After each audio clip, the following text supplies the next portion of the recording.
Good morning po sa inyong lahat. Magandang umaga po.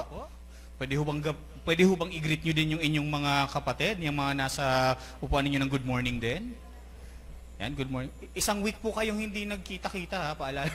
Kaya ho, yan, good morning ho sa inyong lahat. Again ho, maraming salamat po sa pag-invite sa akin, ano? At kung hindi po ako nagkakamali, sila Pastor Ictusian Roy.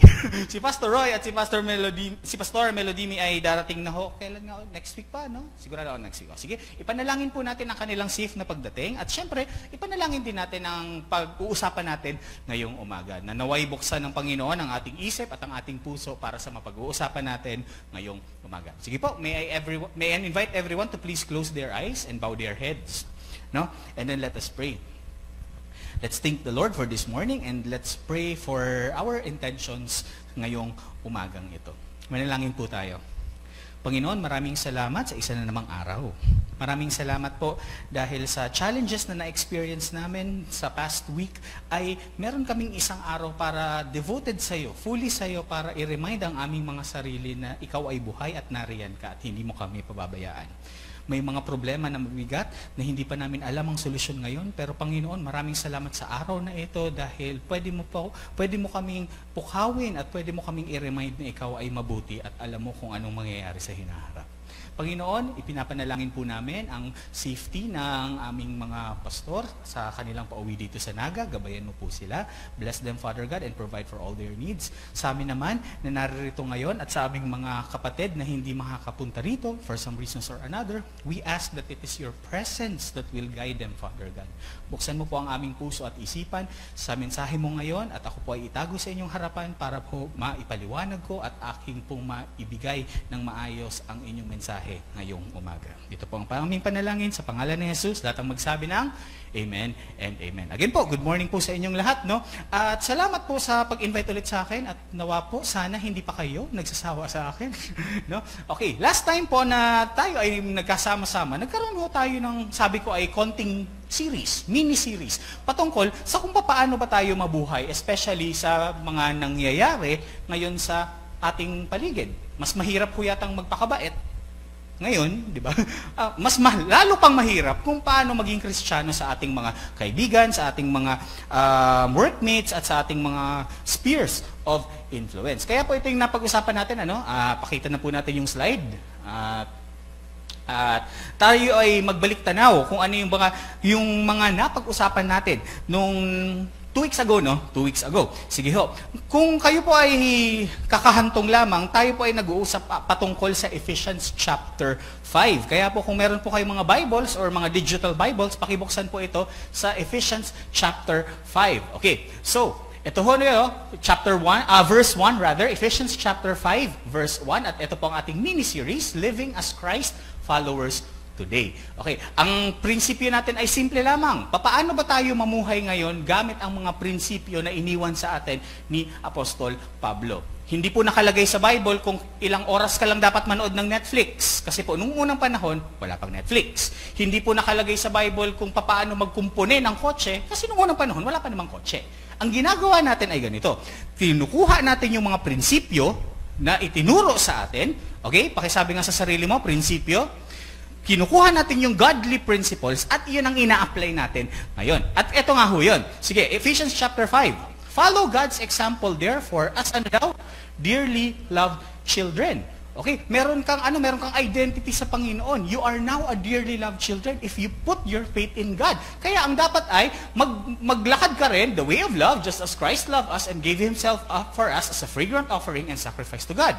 But among you, there must not even be a hint of sexual immorality or of any kind of impurity or of greed because these are, improper for God's holy people. No should there be obscenity, etc., etc. Kaya nga po sa verse 6, sinabi, let no one deceive you with empty words. So yung identity, tapos yung mga interactions natin. Okay, sige, tingnan natin dito sa huling parte, no? Therefore, do not be partners with those people, for you were once darkness. Dati daw, namumuhay tayo sa kadiliman, pero ngayon daw ay nasa liwanag na tayo. Live as children of light. At nakalagay nga dito, everything exposed by the light becomes visible and everything that is illuminated becomes a light. At kung kayo po ay nakalimot na o baka po hindi nyo na mahanap yung notes ninyo, ito po yung 3 main point. Pag pinag-uusapan natin kung paano mamuhay, balikan natin yung ating identity. Who we are in God's eyes. Pakisabi nga po, identity. Okay. Hindi po tayo pwedeng magkaroon ng relationship sa sarili natin. Ang tawag po doon ay insanity. Okay? Meron po tayong identity. At kung established na yung identity natin, pwede na tayong maghanap ng ibang tao na may identity at pwede tayong maging magkaibigan, pwede tayong kaya ho, mga single ho dito, no, pati nanonood sa amin sa live stream, huwag mag-relationship na hindi pa established ang identity. Tatandaan yan, ha? Okay, ngayon. Kaya po, kapag pinag-usapan natin ang identity, piliin din natin yung ating mga influences. What shapes our thoughts? Kasama na po dyan yung ating mga relationships. Kung magkaiba po ang identity ninyo, ibig sabihin, pareho ho kayong hindi naniniwala kay Kristo or whatever, medyo yata tabingi kung kayo'y magsasama.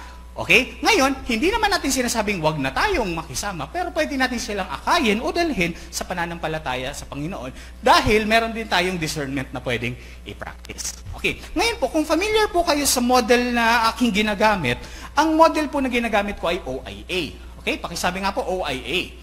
OIA, Observation, Interpretation, Application. Ito kung napag-usapan natin ng part 1, medyo mabigat sa observation at interpretation. Ngayon po, bibigatan naman natin ngayon ang application. Kaya po ito yung main text natin ngayong umaga sa pagtatapos ng ating mini-series. Nakukuha niyo po ba ito? Okay, sige po. Verse 15, Be careful then how you live. Napaka-general, ano? Pag-uusapan natin yung specific mamaya. Be careful then how you live, not as unwise, but as wise. Okay. Napaka-general. Pero sa mga susunod na minuto, pag-uusapan natin kung ano ba yung specific niyan.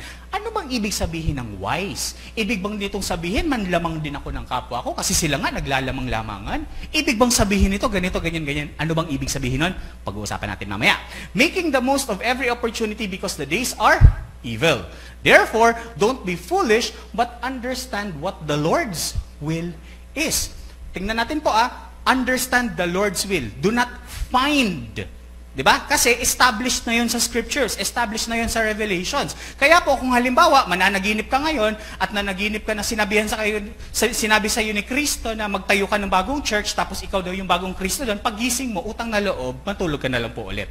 Baka may bagong panaginip, may part 1, may part 2. Okay? Kasi wala na. Hindi na yun pwede. Dahil established na yun sa scriptures. Ang dapat natin gawin ay to understand it. Not to add on it. Maliwanag po ba? Okay, ngayon, maliwanag po ba? Maliwanag po ba? Okay, therefore, don't be foolish but understand.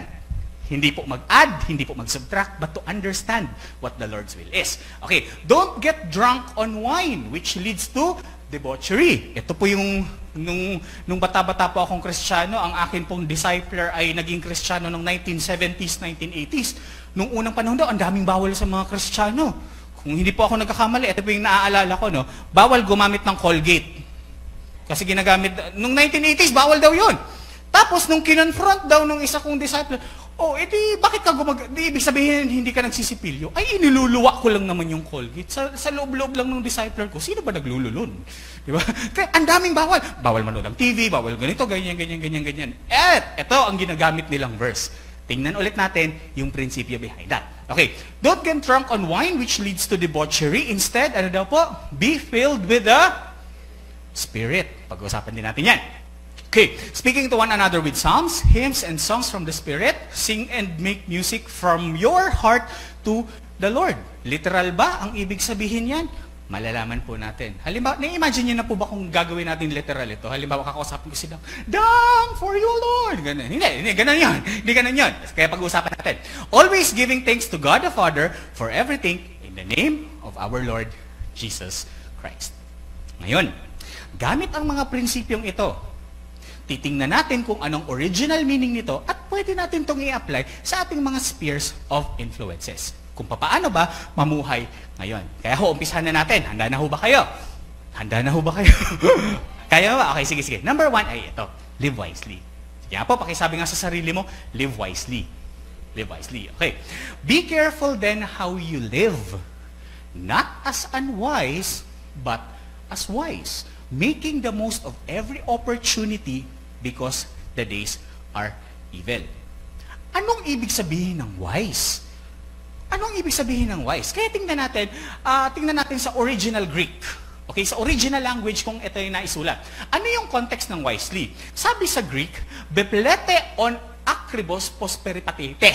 Okay, medyo rusty po ang aking Greek, pero sa English na lang natin basahin.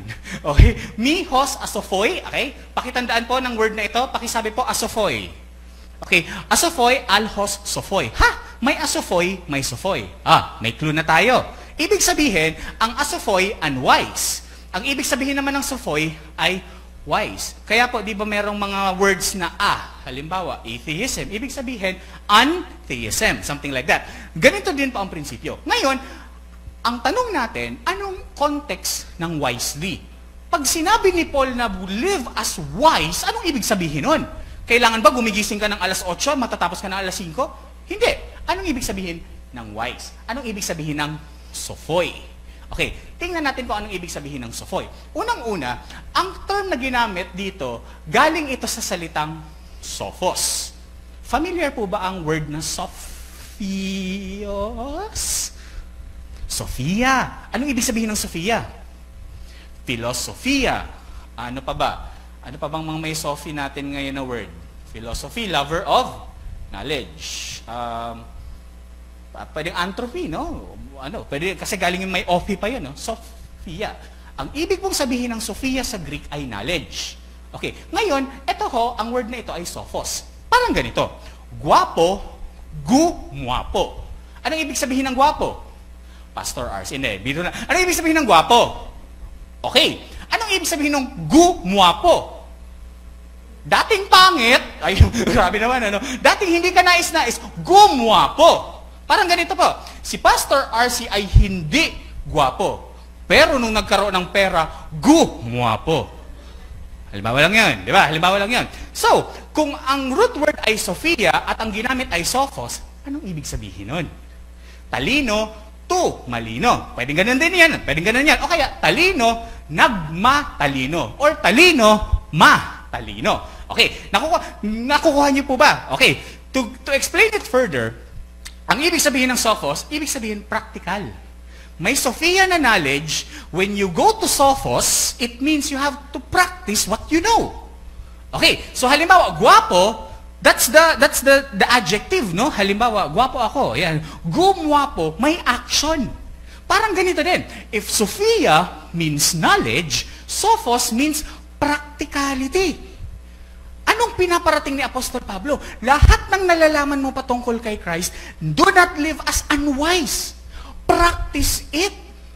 Sabi ng James 1:22, at ito po ang isang pinakapaborito kong verse, do not deceive yourself by just listening into His Word. Instead, put it into practice. Kaya ko ganun ang pananampalataya natin. Practical. Hindi lang po enough na memorize mo ang Bible buong Genesis hanggang Revelation. Hindi enough yun. Kaya po maraming mga taong quote-unquote Kristiyano daw sila, pero kapag namumuhay naman sila, unwise. At sana po, prayer ko, hindi tayo yung mga Kristiyanong ganun. Maraming mga tao na memorize nila ang mga iba't ibang philosophy, pero kapag ina-apply sa buhay nila, they are living as unwise. Not as sophos, not as practical knowledge, you call it, puro theory lang. Walang practice. Yun pala ang ibig sabihin ni Apostle Paul. Lahat ng mga natutunan natin from Ephesians chapter 1 to chapter 4, do not live as unwise. Kasi nga, binigay ko na sa inyo yung Sophia. Binigay ko na sa inyo yung knowledge. Sa Ephesians chapter 4 hanggang simula sa Ephesians chapter 1 hanggang sa chapter 4. Kaya, live as wise. Apply it. Practical. Hindi lang yan, no? Practical also, ang ibig din sabihin ng sophos, one who in action is governed by piety and integrity. Ibig sabihin, kung sino ka sa labas, kapag mag-isa ka na lang sa New Zealand habang nag-aaral ng Masters in Apologetics, ganun pa rin ang ugali mo. Ganun pa din. Halimbawa, ang bait-bait mo sa church ng Sunday, pagdating ng Monday, mabait ka pa din. pagdating ng Tuesday. O kaya ng Wednesday. Medyo yata malayo-layo na yun sa Sunday, ano? Pwede nang hindi maging mabait, ano? Kasi Sunday lang naman yung requirement. Hindi ganun. Kapag sinabi nating Sophos, ibig sabihin, kung anong ugali mo ng Sunday, ganun din ang ugali mo Monday to Saturday. Hindi ka lang nagpapakabait tuwing Sunday. Hindi ka lang quote-unquote maghuhugas o maglilinis ng kasalanan kasi Sunday. Tapos Monday, repeat it once, all over again, once more. Hindi ganun. Hindi ganun. We have to live as wise. Especially if we have the knowledge given by God. We have to live as wise, not as unwise. One who is actually governed by piety and integrity. And, eto pa, accordingly, is a suitable person to settle private quarrels. Sino na po sa inyo dito ang naging biktima o naging kabahagi ng mga chismis? Huwag na po kayong magtaas ng kamay kasi po sigurado ako, lahat tayo. Ang tanong ganito, nung nakarating sa atin yung chismis, ano ang ginawa natin? At kung tayo, according to the word Sophos, according to the word wise, kung tayo ay magiging wise, dapat ano daw? We settle private quarrels. Hindi na natin pinapalaki, hindi na natin pinupost sa social media na, si Pastor Ars, ang pangit-pangit. Unang-una, hindi mo na kailangan ipagkalandakan yan. Obvious. Hindi mo na kailangan ipagchismisan yan. Obvious na hindi. Obvious. Pangalawa, ito yung pananampalataya, ito yung hinihimok sa atin ni Apostle Pablo. You settle private quarrels. Okay? Sige, pag-usapan natin in detail. Private personal life. Ibig sabihin, kung sino ka dito, ganun ka din sa bahay, ganun din ang attitude mo kung saan ka man pumunta. Your testimony, ibig sabihin, kung kilala kang mabait dito, mabait ka rin sa kung saan-saan at kung ano-ano, at peacemaking. Okay, isa-isahin natin. Kapag sinabi ni Apostle Paul that we have to live as wise, not unwise, let's take a look at our private personal life. Nagba-Bible reading and quiet time pa po ba tayo? O ginagawa pa po ba natin yan? O once a week na lang, once a month. Ang iba pa nga, once a year. Tapos tinatimingin nila mag-quiet time, pagkatapos nila magkasala, nag-chismis na naman ako, mag-quiet time nga ako. Bakit? Anong attitude natin? Hinuhugasan yung kasalanan. Pero hindi ganun ang pagiging wise. Nagiging unwise tayo. So, kumusta naman ang ating prayer life? No? Nananalangin pa ho ba tayo? Yung ating mga pag-iisip, yung ating mga convictions, yung ating mga triggers, at kung ano-ano pa man. Lumalayo po ba tayo o mas lalong lumalapit sa Panginoon sa ating mga convictions at mga triggers? Kaya kung gusto natin maging wise, kung gusto natin maging mamuhay that how we are today, we will not be persuaded or influences by outside forces if we maintain a private personal life for God. Private personal life. Kaya po kapag halimbawa nagte-text ang mga elders natin, punta naman kayo sa prayer meeting. Sige na, pagbigyan mo. That's just 30 minutes to 1 hour of your time. Sige. May testimony share tayo. Sige, pagbigyan mo. How? Why? The church is reminding all of us to maintain a wise living. Hindi po namin yan I can speak in behalf of all church workers at ang pastors, hindi po namin yan ginagawa kasi kailangan namin ng kota. O Panginoon, natatandaan mo nung July 9, 2014, nag-prayer meeting kami, nag-text ako ng break, 50 ang dumating. So kailangan meron na akong 50 square meter sa langit. Hindi ko ganun yun. Ginagawa po natin lahat, bawat isa sa atin, pakitingnan nga po yung mga katabi ninyo, yan. Ginagawa natin ang lahat ng ginagawa natin sa simbahan para pamuhayan ang ating buhay bilang wise, not unwise. As a worship, ginagawa natin ito as a worship, not as a performance. Kaya po aray, di ba? Minsan kapag masyado ka ng magaling, kapag masyado ka ng edukado, nakakalimutan natin yun. Pero wag natin kakalimutan ang ating prayer life, ang ating Bible reading. At ako rin po ay ipagpanalangin ninyo, dahil aminado, nakakalimutan ko din ito paminsan-minsan. Wala pong exempted. Ang gusto ko pong sabihin ay, wala pong exempted. Lahat tayo, one way or another, ay kailangan marinig ang encouragement ng bawat isa. Kapatid, pastor, live as wise ha. Kapatid, pastor, live as wise ha. Kumusta yung iyong private personal life? Medyo awkward tanungin. Medyo baka ma-offend o kaya. Pero mga kapatid, tulungan natin ang bawat isa na mamuhay bilang wise. Patulungan natin ang bawat isa na mamuhay bilang wise sa ating private, personal life. Tingnan naman natin, pag nag-share pa ba tayo ng ating mga testimonies? Nag-share pa ba tayo ng ating, o kaya nag-share pa ba tayo ng mga pananampalataya? Nag-share pa ba tayo ng ating pananampalataya sa ibang tao? Yan. Within the Christian community and within other people, kumusta yung ating testimony?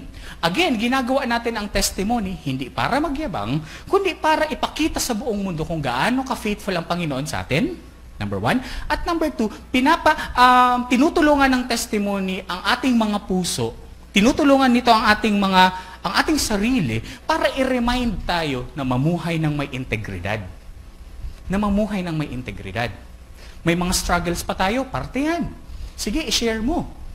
Always remember. Pag-uusapan din natin ito mamaya sa second point. Always remember that the enemy attacks us when we are alone. Pakisabi nga po sa sarili niyo, the enemy attacks me when I am alone. The enemy attacks me when I am alone. Tandaan ho yan bantayan ang private personal life, maging transparent sa testimonies. At kung tayo po ay magiging honest sa ating sarili, ang mga kasalanan na ginawa natin, majority of the time, when we were alone. Nasi-shape na yung thoughts natin, kaya pagdating nung panahon na yon, saka lang nagagawa. Pero nangyari na yan even before. Bantayan natin ang ating private personal life, bantayan natin ang ating testimony, at ang importante, ito pa, kapag nabantayan natin yan, mas madali maging peacemakers. Why? Ano nga ulit yung kinanta natin? You are the peace that guards my heart. Paano natin na-maintain yung peace na yon? Paano natin ina-apply yung peace na yon? By having a private personal life, a healthy private personal life, and sharing our testimonies. And what happens? When the peace of God surrounds us, we become peacemakers ourselves. May chismis kang narinig, kung chaotic ang buhay mo, nasasalamin kung ano yung gusto mong sabihin sa sarili mo, sasama ka sa chismis. 100% effective. 100%. Paano ko po nalaman? Huwag yun na akong tanungin. Paano ko nalaman? Na-experience ko din yan. Kapag halimbawa nag-uusap kami ng mga kaibigan ko, ang daling gumatong. Napansin niyo ba yun? Mas madaling gumatong. Talaga, ganyan na nararamdaman mo, huwag kang papayag. Talaga, ganyan. Hindi, suntukin mo na. Ang dali lang gumatong. Tama ho ba? Kapag halimbawa may coworker ka, kaya may uy, alam mo ba? Ay talaga, siguro kurap ang tatay niya, May bagong kotse, ay siguro kurap yung pastor na yan, Ang daling gumatong. Ang dali. Pero personal ko hong opinion ito, on record naman ako, na personal opinion to. Okay. Ang ating insecurity mismo ang nag-fuel sa atin to gossip, not the gossip itself. Kaya po, tingnan yung mga puso na yan. Ano ba yung mga hinanakit na hindi nasusurrender kay Lord? Ilabas lahat kay Lord. Sabi nga, to Him I find, release. Para ho tayong mga bulkan, mga kapatid. Ang tanong, mayon ba tayo o pinatubo? Ang Mayon volcano, gaano kadalas siya sumasabog?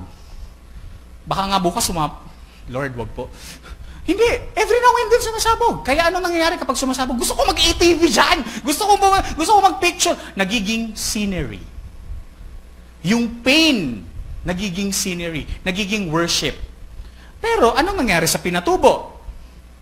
Dahil hindi siya sumasabog noong 1991 hanggang Metro Manila, hanggang Bicol nga, perwisyo. At ganun din ang nangyayari sa atin. Let's release our concerns. Let's stress our concerns to the Lord. Ito ang isa sa mga bagay na hindi masyadong ini-emphasize sa evangelical Christian community. Okay? Handa na po ba kayo? Isang word lang. Confession. When was the last time na nagkaroon ka ng confession with the Lord? Kasi sa ibang pananampalataya, magko-confess ka sa tao, o kaya magko-confess ka sa statwa, o kaya magko-confess ka sa insenso. Ganun. Pero sa pananampalatayang Kristiyano, because it is a personal relationship with God, it is only you and the Lord talking about it. Kung kayo ay may asawa, sige, magkaroon kayo ng confession time with the Lord. Bakit? Dahil ang ating mga sariling insecurities, ang ating mga sariling kumukulo, pag sumabog, distraction. Pero, kapag binabantayan natin ang ating private personal life, pag binabantayan natin ang ating testimony, nagiging tayong mga peacemakers automatically. At ganyan po mamuhay, dapat tayong mga Kristiyano. Sinasabi ko ba na lahat ng Kristiyano ganito? Sana! Sana! Lord, sana! Pero alam natin hindi. Kaya nga anong paalala sa atin? Anong paalala sa atin? Do not be foolish, but understand what the Lord's will is. Do not be foolish, but understand what the Lord's will is. Do not live as unwise, but live as wise. How can you live as wise? Take a look at your private personal life, take a look at your testimony, and ask yourself, are you being a peacemaker on your family or at your community? Naiintindihan po natin? May mga naiisip na po ba tayong tagpo ng buhay natin na ngayong narinig na natin ito, pwede na natin i-apply bukas? Sige nga ho, meron na ba? Meron na ba? Kung wala pa, dadagdagan ko. Sabi ko po sa inyo madaling gumatong. Pangalawa, fulfilling. Paano tayo mamuhay bilang Kristiyano? Fulfilling. Ano ibig sabihin ng fulfilling? Sabi dito sa verse 18, do not get drunk on wine, which leads to ano pong ibig sabihin ng debauchery, mga kapatid? Sige nga po, anong ibig sabihin ng debauchery? Yung ano po, halimbawa may baka, dadalhin mo sa debauchery. Tapos, hindi ko ganun. Debauchery ay ano daw? Dissension, away-away, gulo. Alright? Instead, ano daw? Be filled with the Spirit. Ito yung tanong. Bakit sa lahat ng example, in-example ni Apostle Paul yan? Bakit sa lahat ng pwedeng example yan, ang ginawang, konektado ba siya sa pagiging wise? Okay. Ang sagot po ay, isang tumataginting na oo. Bakit? Ganito. Si Apostle Paul, sabi ni William Barclay, si Apostle Paul, he goes on to draw a contrast. Pinaghahambing niya between a pagan gathering kung saan nasanay ang mga tao sa Ephesians and a Christian gathering. Ito yung problema. May mga aspeto ng pagan gathering na dinadala nila sa Christian gathering. Anong nangyayari? Babalik tayo dun sa one verse sa taas. Nung verse 18, 16 to 17. Ano nga ulit? Live as wise. Bantayan mo yung personal testimony mo. Bakit? Kasi kung anong pananampalataya, siya yung action. Kung anong pinaniniwalaan mo, siya yung nagiging thoughts mo, siya yung nagiging actions mo. Kaya ganito. Sabi ni William Barclay to, it is significant that we still use the word symposium. Kapag narinig natin ang salitang symposium, anong pumapasok sa utak natin? Parang training, ganito. Maniwala kayo sa hindi, ang symposium ay nagmula sa salitang sumposyon. Sa Greek, ito ay word number 4,849. Alam niyo po ba kung anong ibig sabihin yan? Drinking party. Kaya po, sino po ang gustong sumama sa akin sa symposium mamaya? Wala na, no? Wala. Sino po ang gustong sumama? Pastor, anong oras yung symposium na yan? 10 p.m. to 12. Wow! Anong klaseng symposium yan? God and abstract objects. Wow, God and abstract objects! Anong ibig sabihin nun? Bakit 10 p.m.? Bakit ka pupunta ng symposium ng 10 p.m., Pastor? Kasi ganun ang oras sa States. Alas 10, kaya alas 10 dito. Paano ganun? Drinking party. Anong ibig sabihin nun? Sanay ang mga tao sa Ephesians na kapag may gathering, may symposium. Kaya dinadala din nila sa Christian gathering. Sige po, tayo mga Pinoy, mahilig din po ba tayo sa symposium? Diba? May mga, aminin natin sa hindi, kahit may patay, may kasal, may binyag, may birthday, may anniversary, merong symposium. Eto ngayon. Ang problema ng mga Ephesians, pareho sa problema ng mga Corinthians. Alam niyo kung ano, sa 1 Corinthians chapter 11, ito yung sinabi ni Apostle Paul at gagawin natin mamaya. Okay. When you meet together, you are not really interested in the Lord's Supper. For some of you hurry to eat your own meal without sharing with others. As a result, some go hungry while others get drunk. Anong ibig sabihin? Anong gustong sabihin dito ni Apostol Pablo? Huwag mong dalahin yung mga impluensya ng pagano, huwag mong dalhin yung mga fulfillment ninyo, huwag ninyong dalhin yung mga standard ninyo na inimpose ng mundo sa pamumuhay ninyo bilang Kristiyano. Halimbawa lang, sa pananaw ng mundo, kailangan meron tang 5 PhD. 5 PhD. Magaling ka niyan pagdating ng ibang standard. Pero, ang problema, kapag pupunta ka sa church, at sasabihin mong gusto kong maglingkod sa Panginoon, bakit? Meron akong 5 PhD. Magaling ako. Anong nangyari? Yung standard mo dito, nilipat mo sa standard dito. Anong nangyari? Nawawala yung distinction ng church bilang holy. Nawawala yung distinction ng church bilang a light. No, yun yung pinag-uusapan sa mga naunang verses. Nawawala na yung living in light. Hindi sila nagiging wise. Nagiging unwise. Anong solusyon ngayon nito para sa atin? Ang gusto lang naman sabihin ni Apostol Pablo ay ganito. Ano yung pumupuno sa'yo? Ano yung nagfulfill sa'yo? Ano yung pinupuno mo sa sarili mo? The next question is, dinadala mo ba yan, yung mindset na yan, dinadala mo ba yung fulfillment na yan dito sa church, dito sa buhay mo bilang Kristiyano? Sige nga po, halimbawa, may isang Kristiyano nag-share ng gospel sa isang tao, tumanggap. May isang Kristiyano nag-share ng gospel sa 20 tao, tumanggap. May tanong po ako sa inyo, sino sa kanilang dalawa ang mas magaling? Huwag niyo pong sasagutin yan, mamaya. May isang Kristiyano, nag-share ng gospel sa isa. Tumanggap. Ito, nag-share ng gospel, 20. O sige, fine. 200 ang tumanggap. Tanong, sino ang mas magaling sa kanila? Susunod na tanong, sa kanilang dalawa, sino ang i-invite mo sa evangelism conference? Mas mabigat na tanong, dito sa dalawa, sinong pipiliin mong pastor? At mga kapatid, kung may mga sinasagot kang man sa isip mo ngayon, bibigyan lang kita ng warning. Huwag mong dadalhin ang standard ng mundo sa standard ng pananampalatayang Kristiyano. The Lord is looking at the heart. It is the responsibility of every leader to look for God's heart so that when we look at God's heart, He will reveal our choices. He will reveal our customs. Ang tanong, ganyan ba ang ginagawa natin? Finifeel ba natin ang sarili natin ng banal na Espiritu ng Holy Spirit para ang lahat ng mga ginagawa natin naaayon sa salita ng Panginoon? Or, nagta-trial and error lang tayo? Try natin, baka naman mag-work. Kung hindi, di hindi God's will. Try natin, baka kung hindi, di hindi God's will. Ilang Kristiyano po ang mga kilala niyong ganyan at sana ho, hindi tayo ganyan. Baliktad din natin yung sitwasyon. Manalangin bago pumunta sa God's will, bago mag-decide. Kailan ako mag-aasawa? Siguro 25, 24. Standard. Ilan ang anong mga eskwelahan ang kailangan kong enroll ang anak ko? Standard. Ano yung mga kailangan hinahanap ko sa mapapangasawa ko? Standard. Ang tanong, what fulfills you so that you can make great decisions for the Lord? Gustong-gusto ko itong commentary na sa Ephesians 5:18 nang nabasa ko lately. Itong sabi niya, people will continuously look for something or someone to fill or complete them. Alright?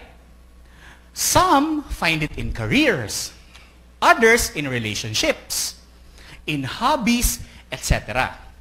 The question is why? Ito yun. I would argue that we were made to fill a purpose. Sabihin nyo nga sa sarili nyo, we are made to fill a purpose. I am made to fill a purpose. The question is, anong purpose yan? Okay, pag-usapan natin. Adam was commanded to name animals. Shortly after, he and his wife were commanded to fill the earth and subdue them. A command of work as a form of worship and not idleness. Okay, tuloy natin. So, what will happen if people do not find their purpose? What will happen if there's a certain fulfillment that they cannot find? What happens if there is a certain standard that they cannot do? What will happen if they do not know what to do? Ito yung nangyayari. They will fill themselves with pleasure. Kapag hindi mo daw nahanap ang purpose mo, papalitan mo yan ng pleasure. Ay, ang ganda ng collection ko, lahat ng mga jerseys ng US Olympic team. Ay, they will fill themselves with pleasure. The question is this. Uncertainty in life and lack of fulfillment, here's the problem. It often leads to depression. alcohol, pornography, gossip, self-harm, and so on.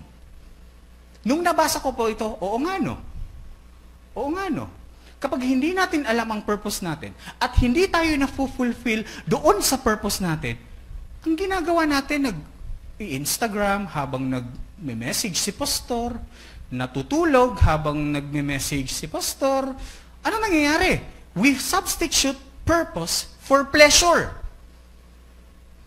Kapag boring na siya, hinahanap niya pleasure. Because why? They cannot fulfill the purpose of what the pastor is saying. They cannot fulfill, etc., etc. Pag-usapan natin more. There is something in man that needs purpose. And once he cannot find one, the self-destruction begins. Kaya pala may mga naa-addict sa sugal, naa-addict sa drugs, naa-addict sa porn, naa-addict sa alcohol, naa-addict sa relationships. May mga kilala po ba kayo na patalon-talon ng relationships na tao? May kilala po ba kayo na halimbawa hindi niya nakaklose itong friend na to, maghahanap ng ibang friend na nakaklose?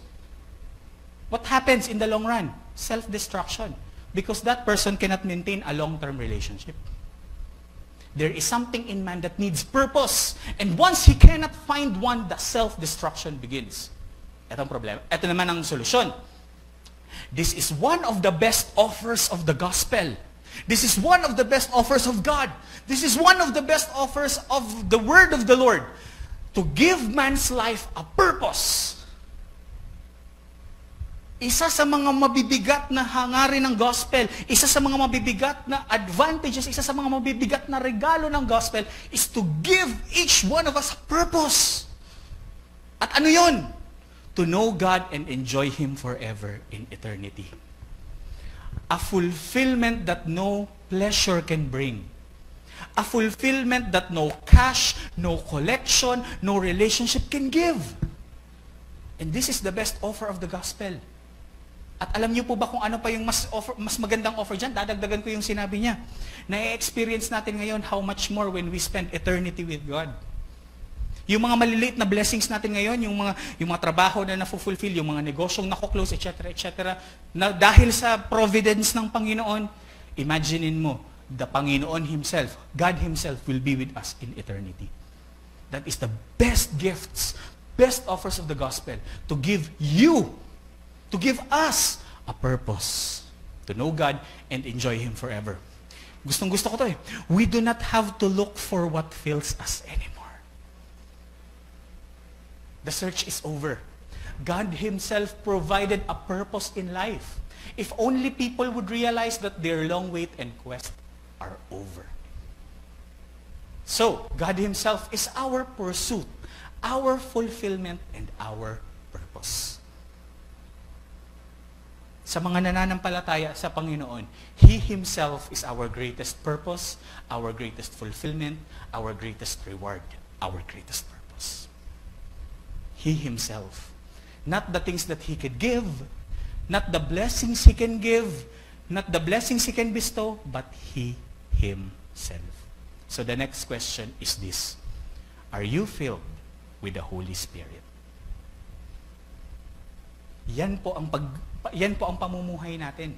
That we live as wise and that we find our purpose, we fulfill our purpose in Him and in Him alone. Kaya siguro nagkakanda leche-leche ang buhay natin kasi ginagawa natin reverse. Ginagawa natin trial and error. Gagawin ko to. Kung hindi mangyari, hindi will ni Lord. Baliktarin mo. Lord, ano yung will mo? Para ito yung gawin ko. Hindi yung standard ng nito, pero yung standard ng Panginoon. At aminin man natin sa hindi, may mga standard ito na ina-apply natin dito. Bigyan ko kayo ng example. Success. Itong standard nito, ina-apply mo dito. Marriage. Kailangan kung babae ka, 35 below, kailangan mag-asawa ka na. Pero hindi ganun. Si Sarah nga, 19 na nanganak. Si Sarah, 19 nanganak. Ang asawa niya si Abraham, 100. Kaya may false application. Kaya kung gusto mo maghanap ng asawa, maghanap ka ng 10 years na mas matanda sa'yo. Ang iba ginagawa yan. Ako, wag naman sana, Lord. Pero ang punto ay, yung standard dito, nililipat dito. Kaya anong nangyari? Not fulfilled. Anong nangyayari sa atin? We drown ourselves with pleasure.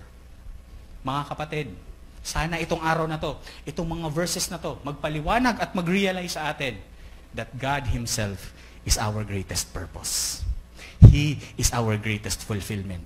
Not anything else. Not your timeline, not your bank account, not your money, God Himself. Kaya anong ginagawa natin? We make every effort possible. Example po ito, no? We make every effort possible for other people to make God known. So that other people will experience the fulfillment that we had.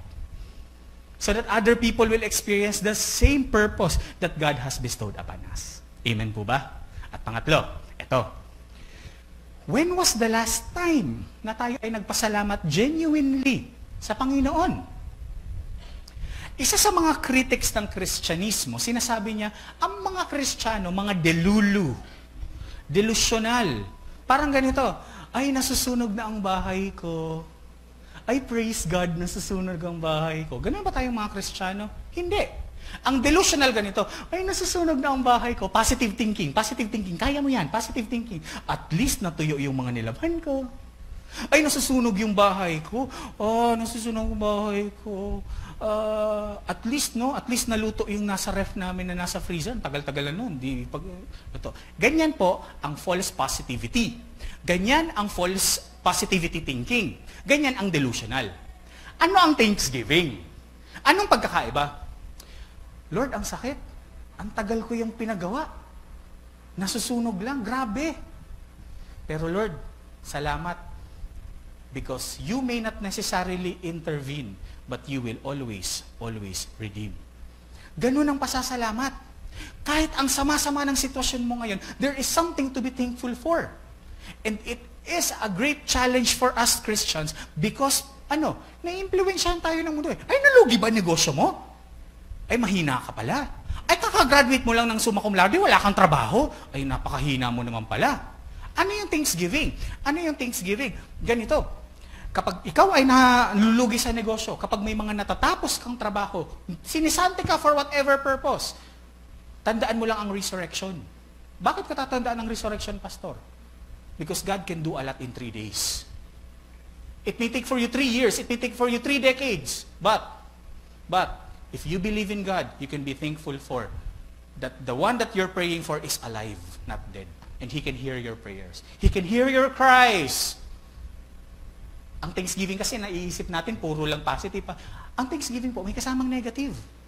Lord, hindi ko nararamdaman itong pakiramdam. May nararamdaman akong pakiramdam na alam kong bawal ito. Lord, salamat sa mga tao na nagre-remind sa akin na mali itong gagawin ko, na mali itong iniisip ko. Lord, ano ba yung mga bagay na pwede nyo ipagpasalamat? Not in a positive thinking way. Not being delusional, but being grateful. Parang ganito. Okay, speaking to one another with psalms, songs, etc., etc. Anong ibig sabihin yan? Unang-una, ang early church po, singing church sila.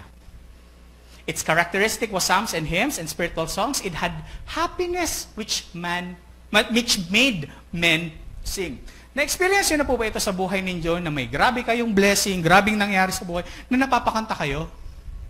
Napapasabi ko, oh, thank you, Lord. I just want to thank. Ganun ang early church. They're a singing church because they have a happiness that made them sing. Pangalawa, the early church was a thankful church. The instinct was to give thanks for all things and in all places and at all times. At pangatlo, the early church was a church where men were honored and respected. Paul says that the reason for this mutual honor and respect was that they reverence in Christ. They revere Christ. They saw each other not in the light of their professions, not in the light of their social standing, but in the light of Christ. And therefore, they saw the dignity of every man. There is something to be thankful for. Something to be thankful for. Siguro nahihirapan tayo sa buhay. At totoo naman talagang mahirap ang buhay. Mataas ang bilihin, mataas ang gasolina, mahal ang tuition, mahal ang pagkain. Pero ito yung challenge sa Thanksgiving. Ano ba yung mga quote-unquote blessings in disguise? Napaka-Christian, blessing in disguise yan, bro. Sige, gagamitin ko na. Sa mga nakakakilala po sa akin, hindi po ako masyado sa Christianist terms. Okay, anyway, sige, gamitin ko na. Ano ba yung mga blessings in disguise natin? Sabi nga ni kung hindi ako nagkakamali, si Chuck Swindoll yun, o kaya si John Piper, God may do 1,000 things good for you, and you can be aware of only 3 of them. Lord, salamat dun sa mga ginagamit. Dahil ikaw ay mabait, hindi ko alam kung anong mangyayari. Lord, may mga anak ako na ang kulit-kulit, hindi ko talaga, pero Lord, malay mo, yung kulit na yan, gawing missionary mo yan. Ang kulit eh. O di ba, layas eh. O edi baka tinatawag mo talaga, Lord, please. Lord, ang tali-talino ng anak ko, baka kaya mo itong gawing Christian apologist. Lord, ang etc., etc., etc., etc., etc. What are we thankful for? Kaya po, tatandaan natin, ang ating identity ay nasa kay Kristo. Kaya bantayan natin yung ating mga influences at ating interactions. Yan po yung theological part ng series natin. Yung practical, ito naman. Live wisely, ibig sabihin, kumusta yung iyong private personal life, yung iyong testimony, at nagiging peacemaking ka ba? Yung inyong fulfillment or yung fulfilling, what fills you? The challenge is fill your life with the Holy Spirit. And finally, our thanksgiving. Do not stop to praise and to thank God every day, every moment. Alin po dito sa tatlo ang mga ini-impress ng Panginoon sa inyo na i-apply bukas?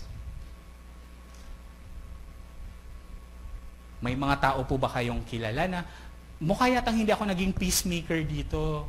Ano kaya manalangin ako ng opportunity para makonect yung bridge?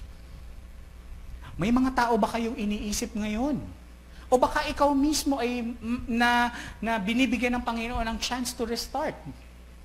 Binibigyan ka ba ng Panginoon ng wake-up call ngayong umagang ito? Tandaan po natin, we have to live wisely, let's look what fills us, and let's be thankful. And if we do, we can live as Christ followers today and forevermore. Sige nga po, ipikit natin ang ating mga mata at yumuko. Tinanong ko kayo kanina, I asked you a while ago, meron ba kayong mga application na ini-impress ng Panginoon sa inyo? Meron bang mga tao na ini-impress ng Panginoon sa inyo? Habang kayo ay nakikinig sa salita niya, habang kayo ay nakikinig sa mga verses, sa mga paliwanag, meron bang ini-impress ang Panginoon sa inyo? May mga bago ba kayong ugali na kailangang gawin? May mga luma na kailangan tanggalin? Anong ini-impress ng Panginoon sa inyo? Tutulungan ko po kayo sa panalangin. Manalangin po tayo.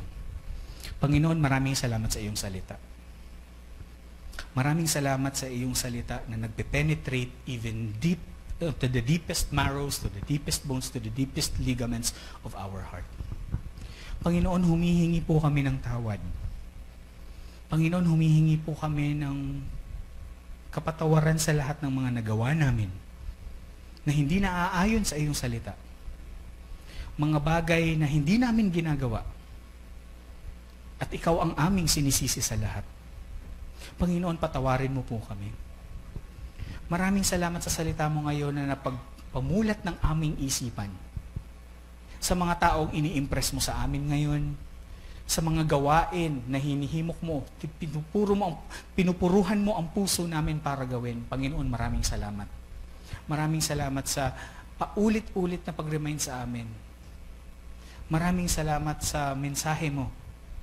Maraming salamat dahil nagkakaroon kami ng pagkakataon na maging ilaw mo sa aming mga pamilya, sa aming mga trabaho, sa aming mga negosyo, saan pa man. Panginoon, ang panalangin namin ay kami ay mamuhay ng wise, not as unwise. Panalangin din po namin that we will be filled with the Holy Spirit. Panalangin po namin that we will be filled by Christian convictions, not by worldly convictions. At panalangin po namin na palagi ka namin pasalamatan sa lahat ng areas ng aming buhay. Bagamat masakit, bagamat may hindi pa namin nakikita ang iyong kamay, nagpapasalamat kami sa kung papaano mo kami ililigtas. Nagpapasalamat kami in advance sa kung papaano mo ipaparating ang iyong help, ang iyong saklolo. Kung kami man ay may utang, kung kami man ay may negosyong papalugi, Panginoon, nagpapasalamat kami kung ano man ang will mo sa buhay namin. Masakit, Panginoon, na maranasan ang napakaraming hirap at napakaraming sakit. Pero Panginoon, salamat na dahil ginawa mo sa krus, dahil sa iyong resurrection, mananatili kaming nananampalataya that you may not always intervene, but you will always redeem. Ito po ang aming panalangin. Sa pangalan ni Jesus, lahat po magsabi ng Amen